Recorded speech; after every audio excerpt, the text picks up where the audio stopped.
most of all for your friendship. Thanks to all the thousands of members across America today. One of the most important organizations in our country. A special thanks, I mean it sincerely, to the members of Congress who are here, including Nevada's own Stephen Horsford, Chair of the Congressional Black Caucus. I know where he is, I know he's out there. As so many members of the CBC members defended freedom, like Benny Thompson of Mississippi, Chair of the January 6th Committee. And the best friend anyone can have, Jim Clyburn of South Carolina.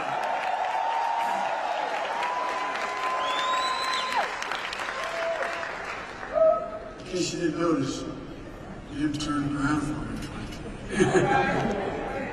Look, in June of 1947, Harry Truman became the first president to speak at this convention. And he was remembered for a lot of things. With the help of the NAACP, he desegregated the military. He laid the groundwork for the civil rights agenda. He built upon President Kennedy by that. President Johnson signed the Civil Rights Act of 64, 60 years ago. Harry Truman was president, was often counted out. He was also known for something else. The story goes, Truman said, "You want a friend in Washington? Get a dog." Guess what? After the last couple weeks, I know what he means. That's why it's so great to have girlfriends. I'm not being solicitous. I have girlfriends. So many of you had my back, but I think I've had yours as well.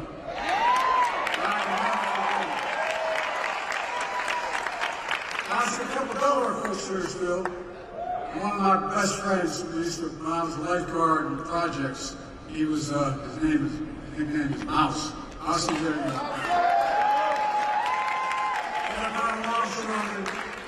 Loyal as hell. I'm truly honored to be here. To be at this tense moment in this country. It is a tense moment. Just a few days after the assassination attempt on Donald Trump, we're grateful he was not seriously injured. We continue to pray for him and his family. It's time for an important conversation in this country. Our politics has gotten too heated. I said to the Oval Office on Sunday night, as I made clear throughout my presidency, we all have a responsibility to lower the temperature and condemn violence in any form. You got to remember, we're not enemies, we're friends, we're neighbors, we're fellow Americans. Most importantly, let's fully and firmly reject not only political violence, but violence of any kind. Period. No exception. I have to say with one voice, violence is not the answer. That's what we should rally around as a nation. That's the unity I'm talking about. Few organizations know that better than the NAACP. For the race riots in Springfield, Illinois in 1908, the NAACP was formed. That's what started it. You know the pain, the price of violence. You understand, if you're going to talk about standing against violence, you must stand against all violence. You must stand against violence perpetrated against presidential candidates in Pennsylvania. You must stand against all violence. Violence perpetrated against George Floyd in Minnesota. Against black veterans like police officers Eugene Goodman on January 6th. Black election workers like Kirby Freeman and Shane Moss in Atlanta. To stand against the violence and intimidation of white supremacy, the murder, innocent lives in the grocery store in Buffalo, New York when I went up there. Mother Emanuel Church in Charleston, South Carolina. To stand against the violence and murder of children in Sandy Hook and Uvalde. Concert goers in Las Vegas. Innocents on the street all across America that never make the news because Uvalde every day in the communities across the country. You're going to be outspoken on one, don't be silent on others.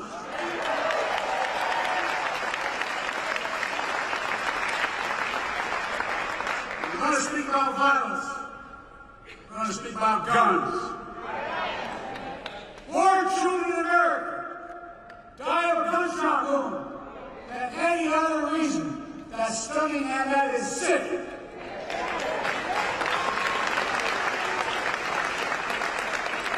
it's sheer cowardice if we do nothing about it. So, you want to stand against violence in America and join me in getting these weapons of war off the streets of America.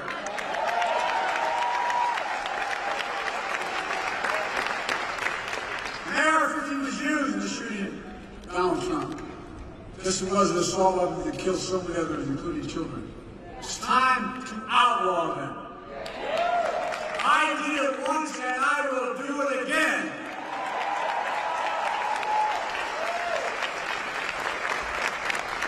Now, just because we must lower the temperature, our politics and raise to violence, it doesn't mean we should stop telling the truth. Who you are, what you've done, what you'll do, that's fair game. As Harry Truman said, I've never delivered and given anyone hell. I just told the truth and they thought it was hell. That's what I'm going to do. Here's the truth about why Donald Trump's presidency was hell for Black America. He tried to repeal Obamacare. He kicked millions of Black Americans off their health insurance. And a $2 trillion tax cut will overwhelmingly benefit the super wealthy, the biggest corporation, and exploded the federal debt larger than any one president has in one term. He left no room for us to do what we should be doing. Invest in things that affect people's lives, like child care, elder care, and so much more, that grow the economy to help people. This mismanagement of the pandemic was especially devastating to Black communities. Oh, I know that other countries, other communities would call it. That economic crisis drove up Black unemployment, decimated small Black businesses, and you peacefully protested George Floyd's murder. Donald Trump called for the National Guard to go after him. What the hell's the matter with this man? I'm serious. Go figure. A guy who spent the birth of his life against Barack Obama saying he wasn't born in America and he wasn't a U.S. citizen. Of course, here's what he thinks of black jobs. I love this phrase, black jobs. Tells a lot about the man and about his character. Well, I know what a black job is. It's the Vice President of the United States.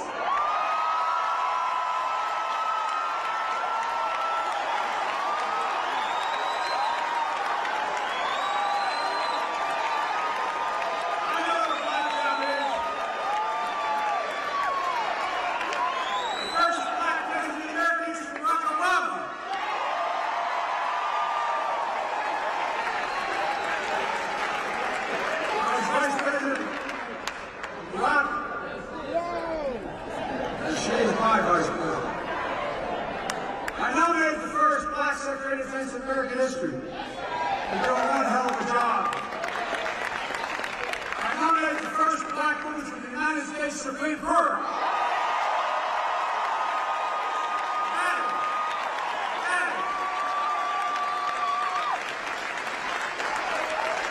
I promised myself, and I promised America, that my administration would look like America. We have the most diverse administration in all of history, and tap into the full talents of the nation. That's who we are. These guys don't get it. That's why we're so successful. I'm serious. That's what makes us the greatest nation on earth. It's not hyperbole. Folks, it's because of you that I'm president and Kamala Harris is vice president.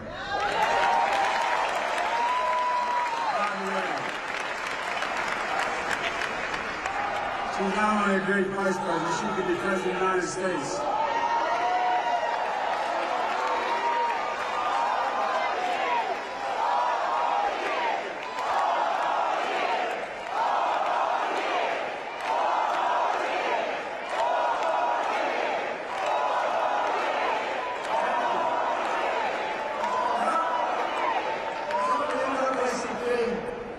Black elected members in the Congress, we've gotten so much done. Seriously.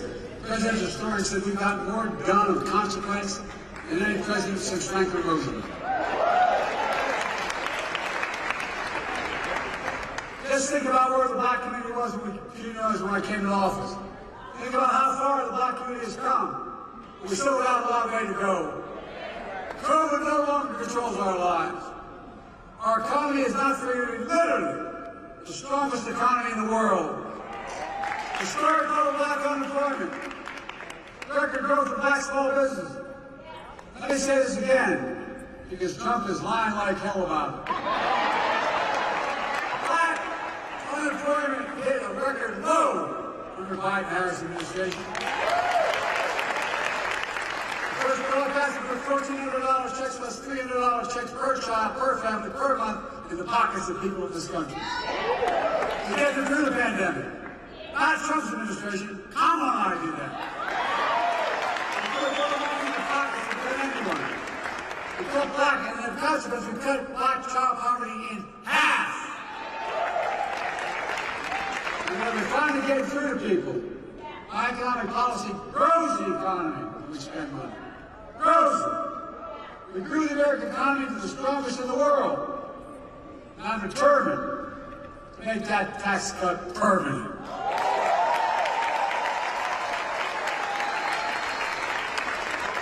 No child should ever go hungry in America. And by the way, all the data shows we can't let them tell us we drive up deficits. They drive up deficits, folks. When you have child care, guess what? Mom or dad can work. And the child can be safe. We're connecting black neighborhoods that were cut off from old highways and disinvestment decades ago. My city, Wilmington, Delaware, I-95 runs up through what used to be the black community, divided, 6 lanes wide. We're going to make sure that the state's wanted, we're going to be able to pave over the top of that and still have the highway. Connecting neighborhoods. We're removing, which is costly, every poisonous lead pipe in a house in America so every child can drink clean water. Without fear of brain damage. We're delivering high-speed and affordable broadband. No child should have to sit out in the parking lot with their moms in front of McDonald's so they can get online to do their homework. And because of you, not only protecting Obamacare, we allow me to increase it, making health care more affordable. We're putting, and by the way, more than it's ever been, millions of African Americans now have health care because of it. We're putting home ownership. Home ownership within reach. How do you generate generational wealth, no matter what community you're from? I know how we did it. Everything got stuck in Scranton with no jobs. Moved to Delaware. Dad worked like hell to get down payment to buy a small house. That's how you build equity. As small as a 3-bedroom split-level home with 4 kids and grandpa siblings, but it was a home, and he was able to build some equity. Look, we're making the most significant investment in climate ever in all of history.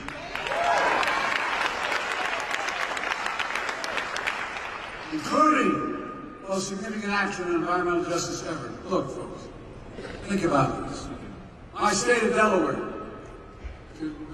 not many of you don't know my state. My state of Delaware has a Delaware River runs up on Jack. But at the top of the state, there's a half moon, and it goes up along more oil refineries on the other side of that half moon in market-looking areas than anywhere in the country, including Houston.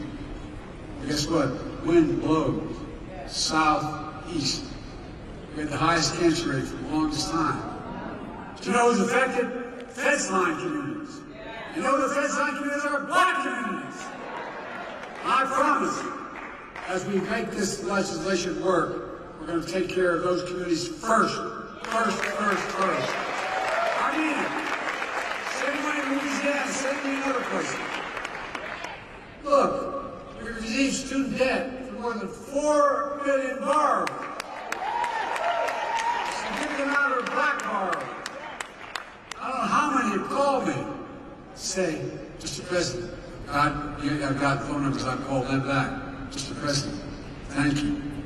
I couldn't get married. My debt was so large. I couldn't have children. I couldn't think of, I'm sure you know it. Couldn't buy a home. But what you did, you freed me of my debt, and you gave me $10,000 for a down payment in a home.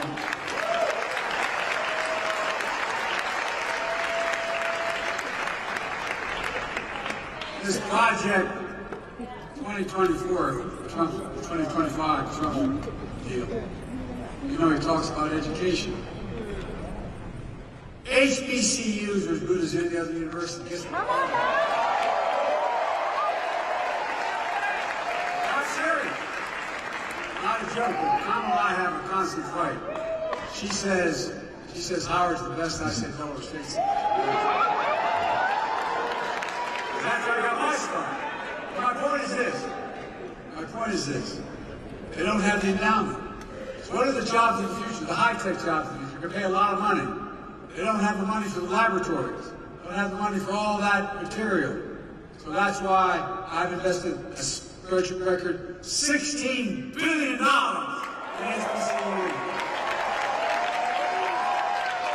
No HBCU student getting this qualified in this student anywhere else.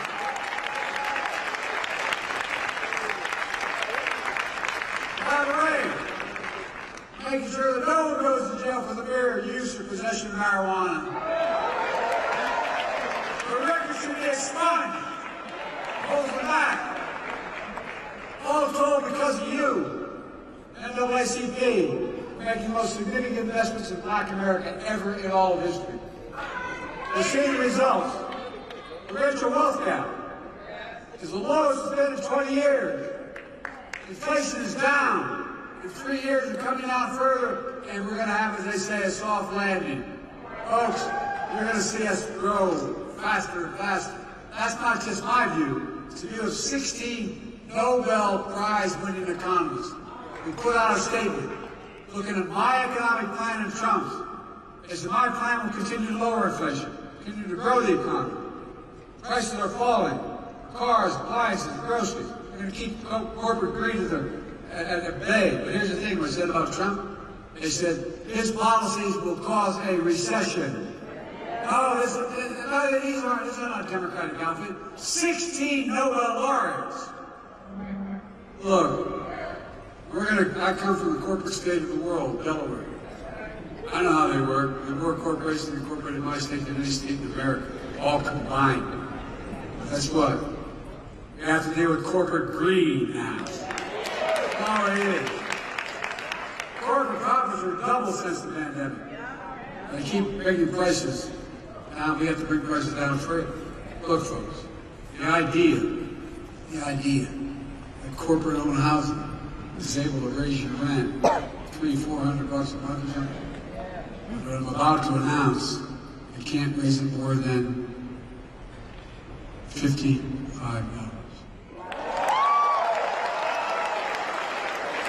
That debate is taking place. Bottom line is, let's get started. Well, no, it's not enough to talk about the past. We need a vision for the future. Here's my plan for the first 100 days of the second term. Tom and I are calling on Congress to pass the John Lewis Voting Rights Act.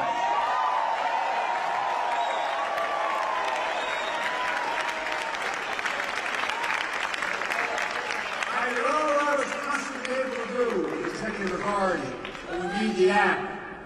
And we need to pass the Freedom to Vote Act. I'll sign the vote for the law immediately. And guess what? Come hell or high water, we're going to restore Roe v. Wade as the law of the land.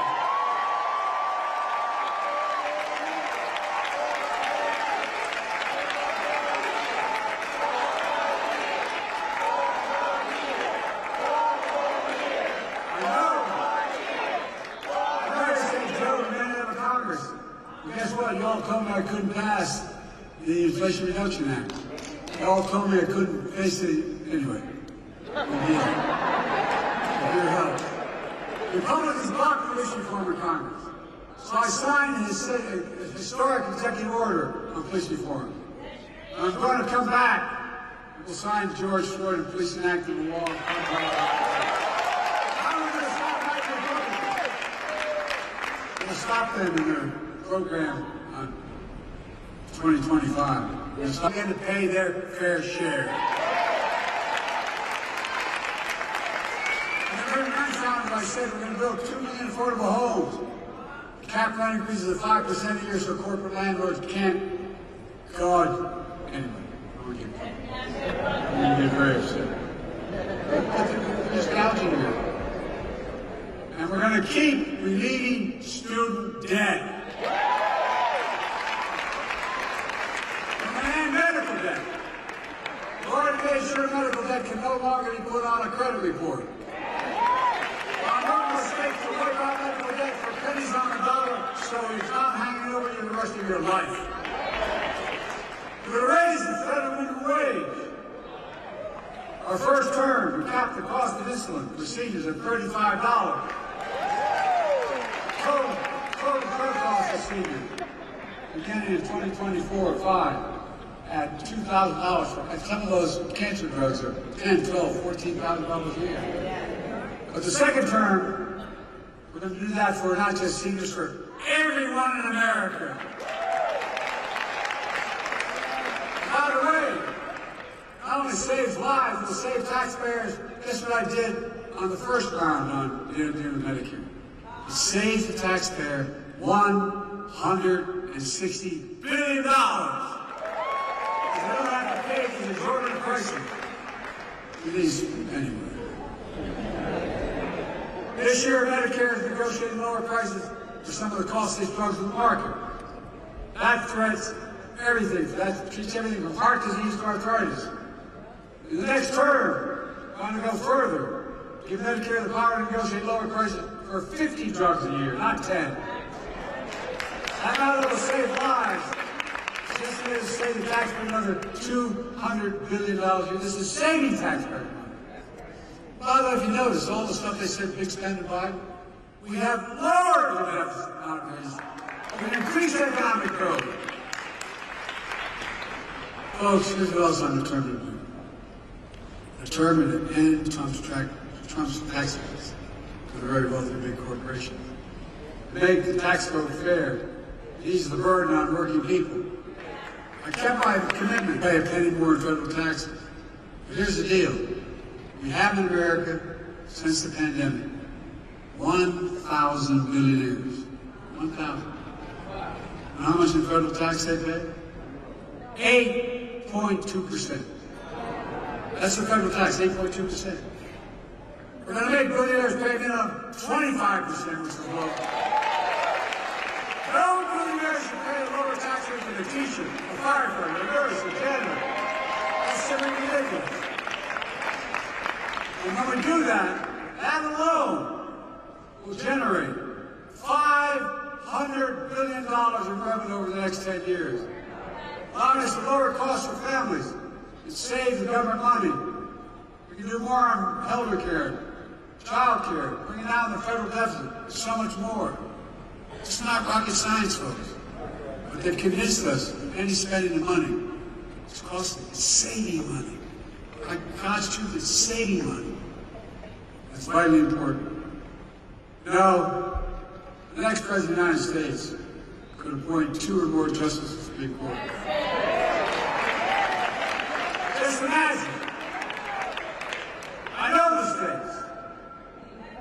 Folks, my vision for the future will continue to be all about working people in this nation. And my whole career, go back and look at it, I've not been perfect by any stretch of imagination. But a simple proposition, the family I come from, neighborhood. Everybody deserves a shot. Just a shot, no guarantee. Give hate no safe harbor. Leave no one behind. That's a stark contrast to my predecessor, the mega officials. They'll do everything, undo everything the NAACP stands for. But now they're trying to deny it. They're lying about their Project 2025. They want to deny your freedom, the freedom to vote, have your own cabinet, and impose a nationwide ban on abortion. New Vice President, if you ever any doubt, man, just take a look at what he's been saying. They want to prosecute political enemies. They want to cut Social Security and Medicare. provide protection for millions of pre-existing conditions for 400 million people. Stop Medicare from negotiating lower prescription drug prices. Risking people's lives, costing the government more money. It eliminates the Department of Education. Oh, you ought to read it. Saying it's a state issue. Give me a break, the state. You know how well we do with the states. It would cut school lunches. Eliminate the Head Start program for lower-income children. It allowed employees to stop paying overtime. Employers to stop paying, catch this one, stop paying overtime to hourly workers. Just such good. But give the very wealthy and big corporations move taxes. They've already eviscerated affirmative action. It also decimated diversity, equity, and inclusion all across American life. We're already trying to do it by banning books. We're trying to erase Black history. Black history is American history.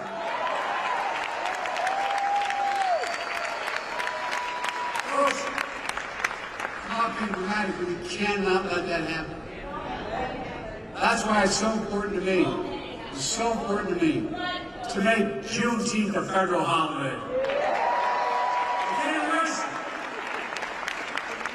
We're going to know what happened in Juneteenth. That's why I made federal lynching a federal hate crime in Emmett Till's memory, and that's what we've been reminded. You know what they're trying to do? As well as establish national monuments for Mamie and Emmett Till. So much more. So there's no doubt about what's happening. Look, folks, as I said before, we know Black history is American history. It's as simple as that. Let me close with this. Mom tells us, I've been young and now I'm old. Yet I've not seen the righteous forsaken.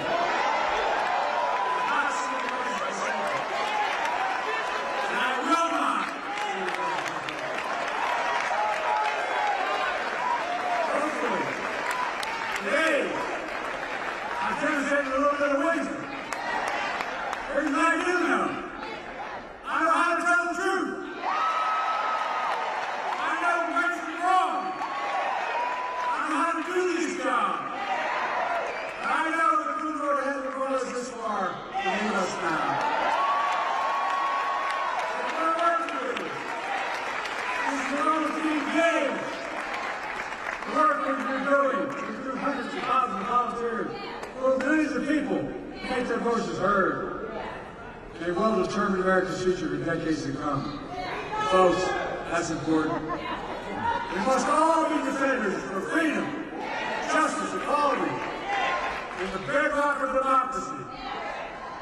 There's been no more important voice in that truth than the voices of the Black community.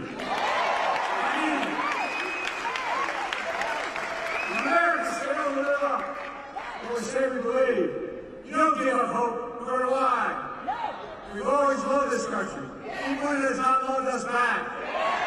We worked hard as hell. Just think about it. Our children, your children, grandchildren. Ask yourself, what America do you want to leave them? My answer is an America of hope, fairness, opportunity, possibilities.